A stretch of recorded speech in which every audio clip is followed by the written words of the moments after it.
The rain hammered against the windows of Boeing's Seattle plant as Margaret Chen stood in front of the massive B-17 wing assembly, her clipboard soaking wet from the downpour outside. It was March 1943, and America's war production was bleeding.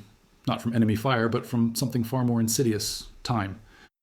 Every B-17 bomber that didn't reach the European theater meant more Allied pilots flying missions without cover, more cities vulnerable to Nazi attacks, more lives hanging in the balance, and right now it was taking her team 20 grueling hours to assemble a single wing. 20 hours in a war where every minute counted. Margaret had graduated top of her engineering class at the University of Washington just 2 years earlier, one of only 3 women in a program of 87 students. She'd faced professors who questioned whether she belonged there, classmates who refused to work with her on projects, and a father who'd wanted her to become a teacher instead. But she'd pushed through, driven by a stubbornness that her mother always said came from her grandmother, who'd immigrated from Guangdong province with nothing but a suitcase and a dream. Now, at 24 years old, she was the youngest assembly line supervisor at Boeing, responsible for a crew of 43 workers, most of them women who'd never set foot in a factory before Pearl Harbor. They were mothers, sisters, daughters who traded aprons for coveralls, kitchen tables for factory floors, and they were struggling. If you're finding this story compelling, please hit that like button and subscribe to our channel for more untold stories from history that changed our world.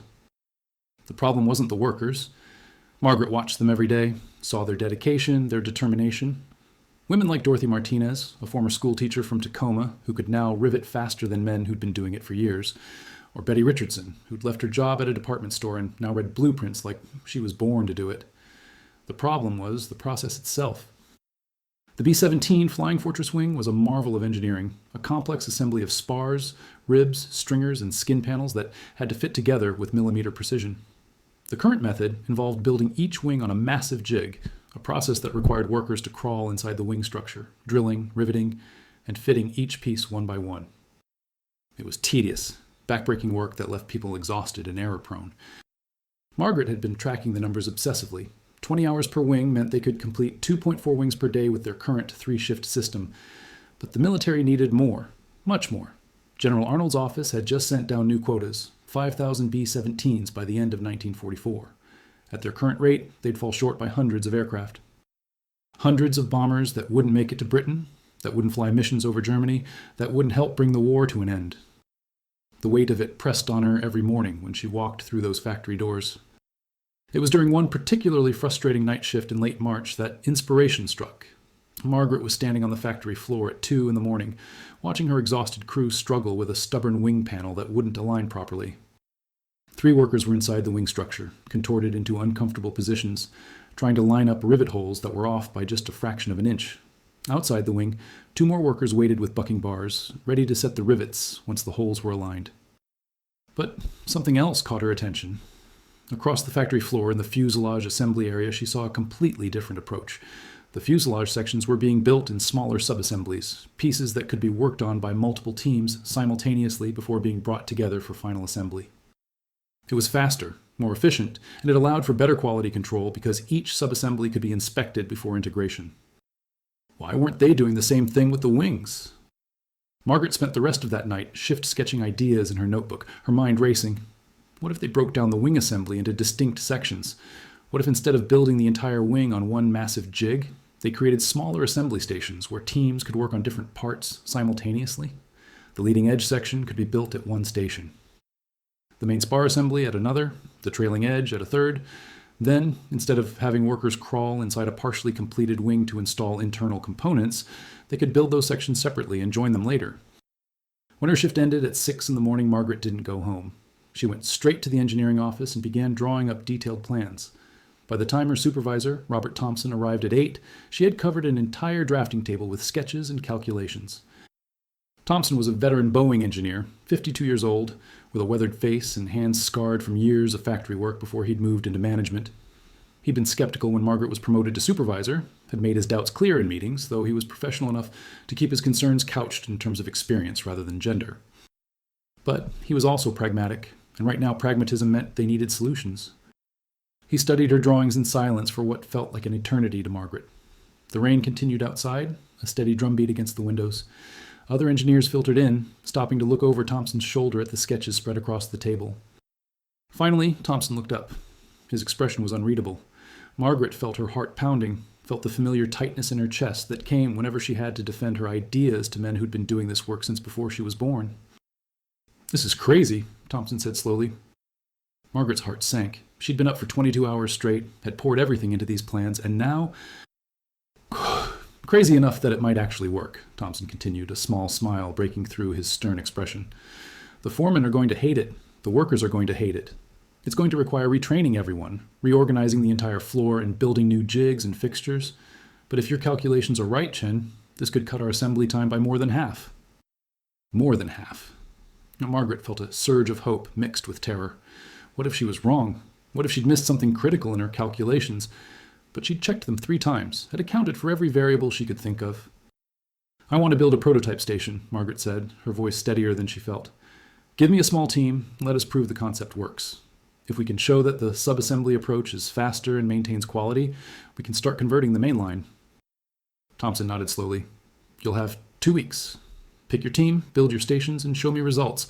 But Chen, if this doesn't work, we'll have wasted time and resources we don't have. The pressure's going to be intense." Margaret understood. 2 weeks to prove or disprove an idea that could revolutionize their production. 2 weeks to either become a hero or a cautionary tale. She chose her team carefully.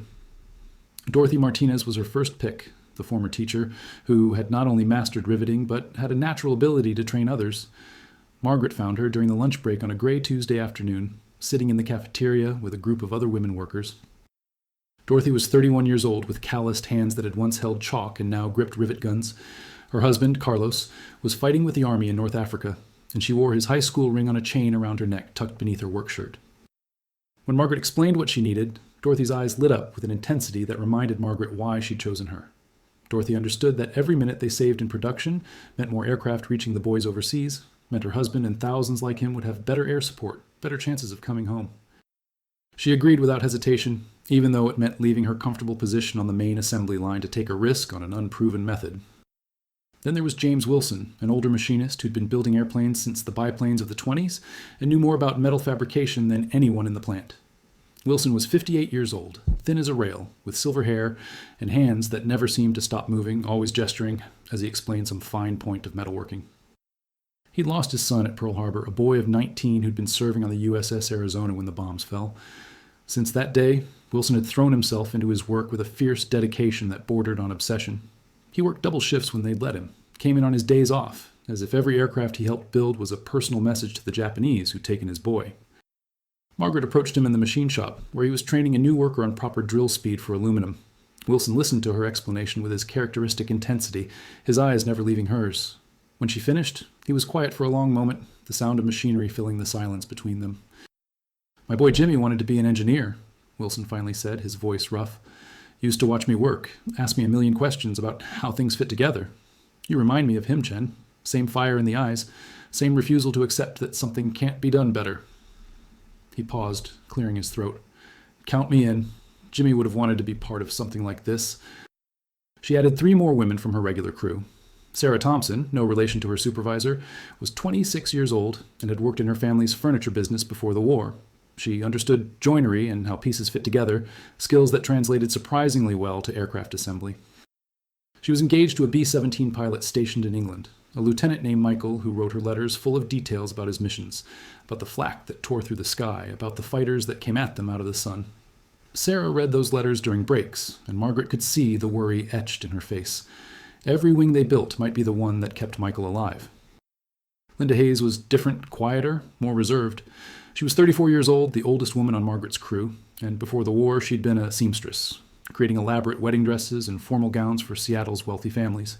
Her son, Thomas, was 16 and working as a messenger at a shipyard, desperate to enlist, but still too young. Linda had 3 other children at home, was raising them alone since her husband had been killed in a logging accident 5 years earlier.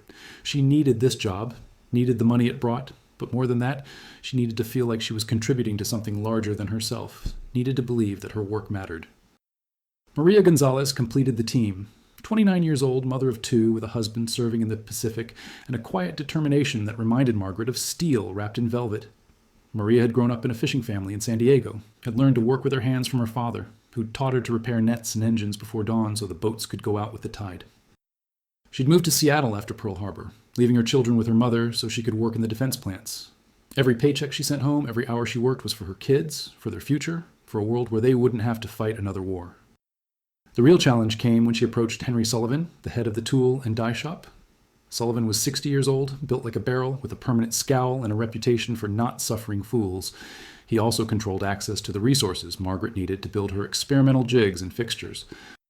Sullivan had been building tools and dies since he was 14 years old, had learned the trade from his father, who'd learned it from his father. 3 generations of Sullivan men had shaped metal, and Henry took pride in that lineage, in the precision and craftsmanship that his family name represented. "You want me to pull 3 of my best men off regular work to build your test setup?"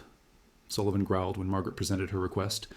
They were standing in his cramped office, the smell of cutting oil and metal shavings heavy in the air. Outside the window, the gray Seattle sky threatened more rain. "Do you know how backed up we are on tool orders?" "I know exactly how backed up you are," Margaret replied, keeping her voice calm and professional. "I also know that if this works, your shop will have to produce dozens of these new fixtures. Wouldn't you rather have your best people prototype them now so they can train others later?" Sullivan studied her with narrowed eyes. Margaret had learned in her 2 years at Boeing that the worst thing you could do with men like Sullivan was show weakness or uncertainty. She met his gaze steadily, her clipboard held confidently under one arm. 2 weeks, you said? 2 weeks to prove the concept, then we'll need 4 weeks to build out the full system if it works. Sullivan grunted. "Fine, but I want daily reports on progress, and if this turns into a waste of time, I'm going to make sure everyone knows whose idea it was." Margaret nodded. "Fair enough. And when it works, I'll make sure everyone knows your team built the fixtures that made it possible." Over the next 2 weeks, Margaret and her team worked with an intensity that bordered on obsession. They converted a corner of the factory floor into their experimental area, building 3 separate assembly stations. The first station focused on the leading edge section of the wing, the complex curved area that included the engine mounts. The second handled the main spar and center section, the structural backbone of the wing. The third dealt with the trailing edge and control surface attachments. The key innovation was in the sequence. Instead of building from one end to the other, they built from the inside out. The main spar went together first, a sturdy foundation that could be completely riveted and inspected before anything else was added. Then the rib assemblies were attached, each one built as a complete unit on small jigs before installation. Only after the internal structure was complete did they add the skin panels. But the real breakthrough came from Dorothy Martinez. On the 5th day of testing, she approached Margaret with an idea that seemed almost too simple. "What if we pre-drill all the rivet holes before assembly?" Dorothy suggested. They were taking a rare break, drinking bitter coffee from tin cups in the factory cafeteria. The afternoon shift was just coming on, and the factory floor hummed with the sound of hundreds of workers and machines. "Right now, we're measuring and drilling as we go, which means every hole placement depends on the one before it. But if we use precision templates to drill all the holes in each component before assembly, the parts will fit together like puzzle pieces." Margaret stared at her. It was brilliant in its simplicity. Pre-drilling would standardize the components, reduce errors, and speed up the actual assembly process, because workers wouldn't have to stop and measure for each rivet. "We'd need extremely precise templates," Margaret said slowly, her engineering mind already working through the implications. "The tolerances would have to be tight, probably within a few thousandths of an inch." "Sullivan's crew could make them," Dorothy replied confidently. "And once we have the templates, any worker could drill the holes accurately, even someone brand new. It would make training faster, too." They implemented Dorothy's suggestion immediately. Sullivan's team, growing increasingly interested in the project despite their boss's gruff exterior, worked overnight to create precision drilling templates from hardened steel. The templates were works of art, each one carefully machined and verified for accuracy. The difference was remarkable. With pre-drilled components, the assembly process transformed from a constant battle with alignment and measurement into a smooth sequence of fitting and fastening. Workers could focus on the assembly itself rather than on drilling, measuring, and remeasuring. By the end of the first week, Margaret's team had assembled a complete wing section in just under 8 hours. It wasn't the 2 hours she'd promised, but it was already more than twice as fast as the conventional method. More importantly, inspection showed the quality was actually better than wings produced on the main line. The standardized hole drilling meant more consistent rivet patterns and better structural integrity.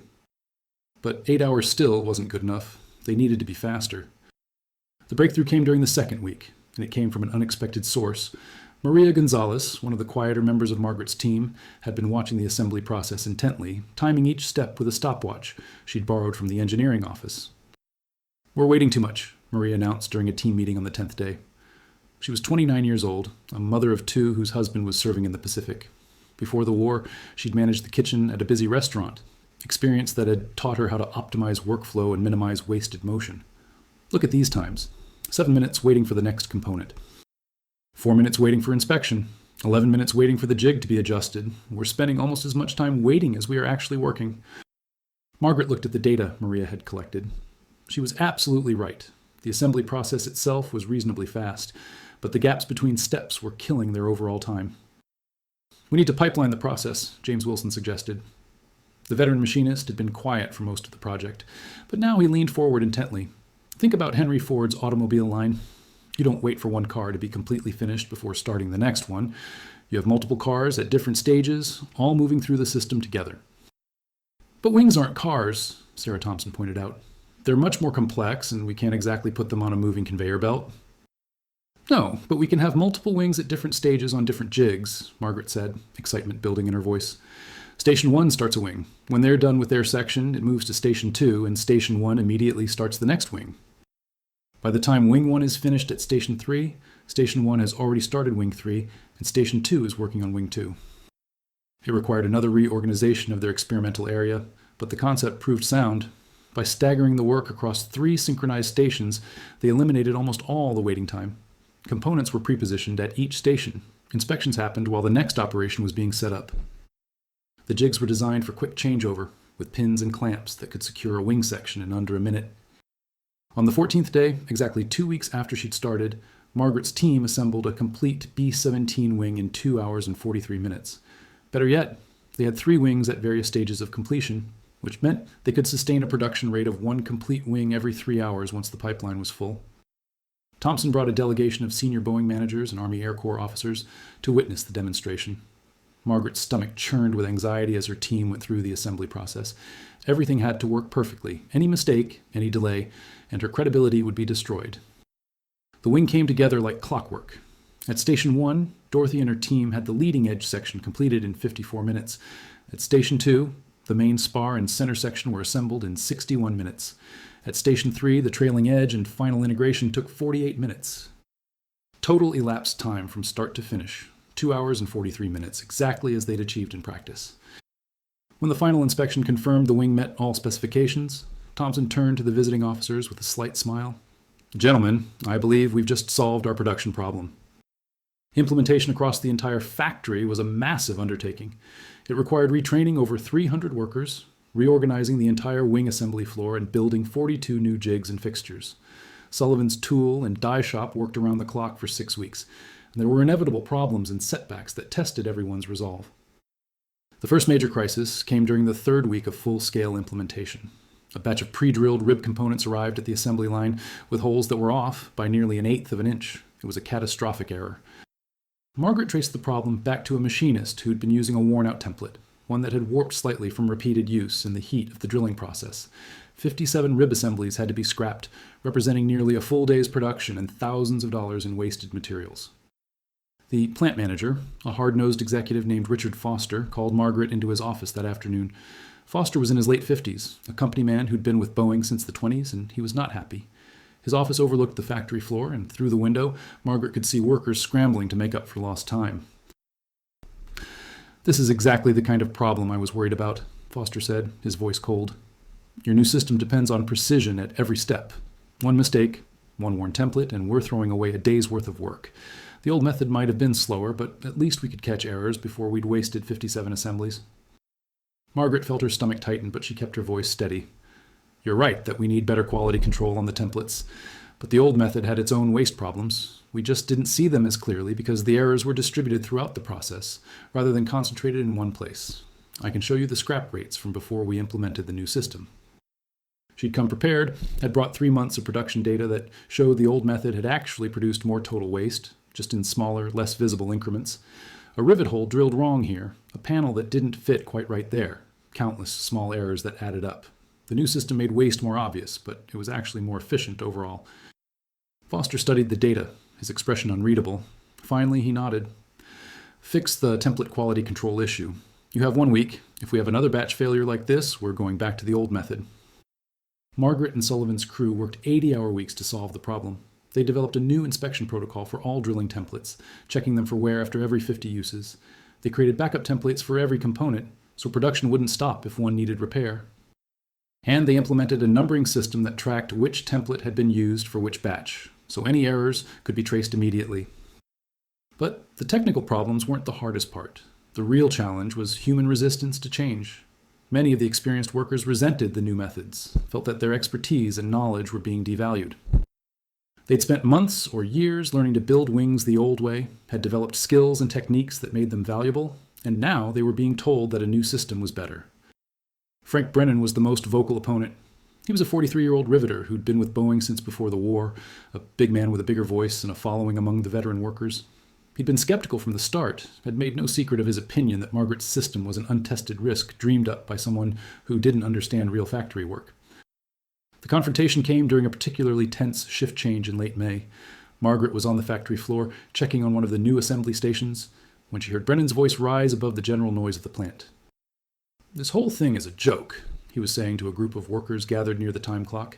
"They've got us jumping through hoops, following their precious new procedures, and for what? So some college girl can make a name for herself? Mark my words, this system's going to fall apart, and when it does, they'll come crawling back asking us to bail them out." Margaret felt anger flash through her, hot and sharp. She'd dealt with men like Brennan before, men who dismissed her because of her age or gender, who assumed she didn't know what she was talking about. But losing her temper would only prove his point, would give him and others ammunition to use against her. Instead, she walked directly to the group, her posture confident but not aggressive. "Mr. Brennan," she said clearly, her voice carrying across the factory floor, "I understand you have concerns about the new assembly method. I'd like to hear them. Specifically, what problems are you seeing with the system?" Brennan looked surprised that she'd confronted him directly. The other workers shifted uncomfortably, suddenly aware that this was becoming more than just idle complaint. Brennan's face flushed, but he held his ground. "The whole thing's too complicated," he said. "Too many steps, too much to keep track of. The old way, a man knew his job, did it right, moved on. Now we've got these stations, these templates, all these new procedures. It's a mess waiting to happen." Margaret nodded, keeping her expression neutral. "Those are valid concerns. Can I show you something?" Without waiting for an answer, she walked to the nearest assembly station, Brennan and the other workers following. She picked up one of the drilling templates, held it up so everyone could see. This template took 23 hours to machine. It's accurate to within 0.003 of an inch. It means that anyone, someone with 20 years of experience, or someone on their first day, can drill holes in exactly the right place. Yes, it's different from the old method. Yes, it requires learning new procedures, but it's faster and it's more consistent. And right now, with boys dying over Europe every day because they don't have enough air support, faster and more consistent means lives saved. She paused, looking directly at Brennan. "You're one of the most skilled riveters in this plant. Under the old system, your expertise was the only thing standing between a good wing and a bad one. Under the new system, we've captured that expertise in these templates, in these procedures, so that everyone can build as well as you do. That doesn't devalue your skill, it multiplies it. Instead of one Frank Brennan, we've got 300 workers who can match your quality." The factory floor had gone quiet around them. Brennan stood there, his jaw working as he processed what she'd said. Margaret could see the conflict in his face, pride warring with pragmatism. Finally, Dorothy Martinez stepped forward from where she'd been watching the exchange. "Frank," she said quietly, "my husband's somewhere in North Africa right now. Every day I wonder if he's okay, if he's going to make it home. This system, what Margaret's built, it means more B-17s getting to Europe faster. It means more protection for our boys. If learning some new procedures helps Carlos come home, I'll learn 1,000 new procedures." Something shifted in Brennan's expression. The anger drained out of him, replaced by something that looked almost like shame.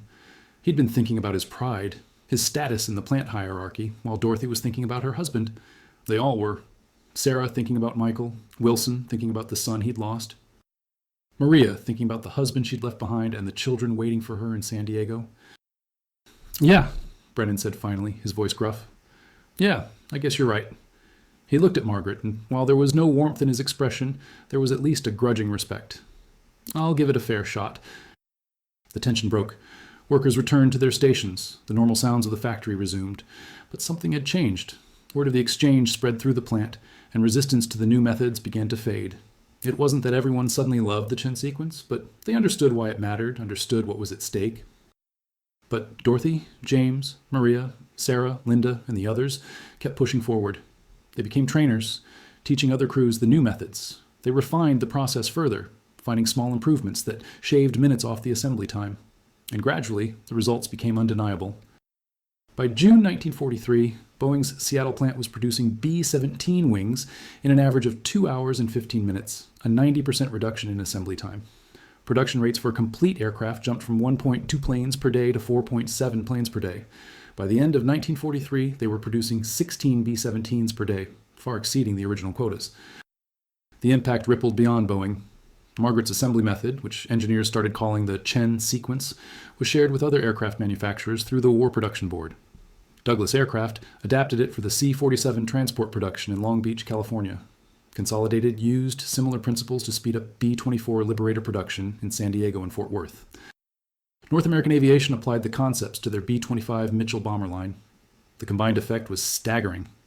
In 1943, American aircraft production increased by 73% over the previous year, not because factories worked longer hours, but because they worked smarter. The numbers told the story. In 1942, American factories had produced 47 Vinaston 136 aircraft of all types. In 1943, using methods inspired by or directly borrowed from the Chen sequence, that number jumped to 85 198 aircraft. In 1944, production peaked at 96 318 aircraft. Each one represented not just industrial capacity, but strategic advantage, the ability to replace losses faster than the enemy, to maintain air superiority through sheer numbers backed by quality. Margaret received a commendation from the Army Air Corps, presented at a ceremony in August 1943 by a two-star general who'd flown out from Washington specifically for the event. She also received a substantial war bond award from Boeing, equivalent to 6 months of her salary, but the recognition she valued most came from her crew. On the day they completed their 1,000th wing using the new method, Dorothy presented her with a small brass plaque that the workers had made in Sullivan's shop during their lunch breaks. It read simply, "To Margaret Chen, who taught us that the stupidest ideas are sometimes the smartest." The nickname had stuck.